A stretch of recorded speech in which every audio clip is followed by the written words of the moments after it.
Zap. Nala kwenze njani? Ngani manje? Ngani? Anele uyangiziba. Akunjalo. Banele. Ngizibelayo. Khona ngikufanele. Ngikusiphi? Ukuthi nje angifuni ukukunyusela amathemba. Awufuna unginyusela amathemba ngobani? Ngoba ngihlala ngesikhathi eside. Kodwa ngithi usangakwazi ukuhlala isikhathi eside. Cha.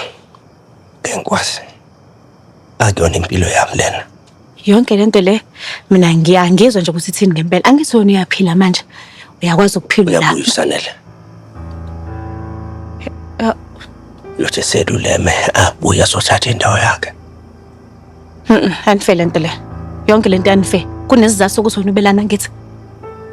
Leso sizathu sanele. Manje le yethu yona ngazi ngizoyithini.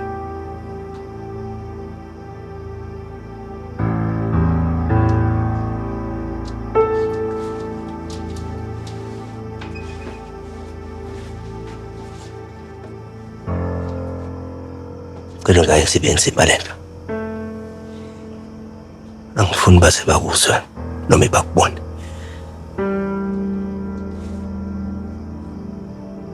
Usuzongivalela isicapha ke. Wembali beqhuma bo baby my sweetheart kuhlekwe. Wagcina ubona babehlekani. Hayi ngijabulena sebedlulile.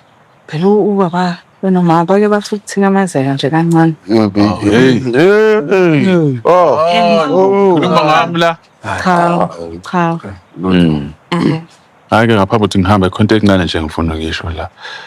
Uyazi izingane zami ngiyaxolisa. Kokwenzakalile ngandlulisa kona nganidinelwa. Ngaba nolaka ngesimo sike sasivelela la ekhaya. Bengamele kenze kanjalo. Ya uyazi ukuthi mhlawumbe ngeke nazi ukuthi nginjani ngempela ukushonelwa indodana noma ingane oyisele. Kanti futhi nani ke ishonelwe phela ke umfowenu. Ya so cha ngithi nje mesiqhubeka sephambili njengomndeni asibamsaneni sebenzisane ube kohle wonke. Nami ithi ake nginibonge inkosi abantu abami ngendlela enikwaze ngayo ukuqina. Ayi ngimangazile nami.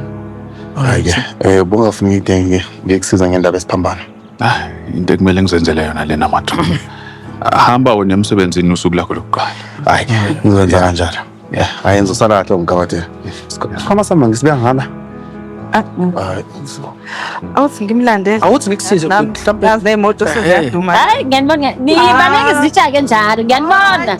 Baby. Le ngane ivila phayo. Yo. Hayi ngizabadela ingane zakho. Awuthi ngo khipha lesa sibambana. Nawe ungisiza. Yabuka. Usala ngedwa hayi.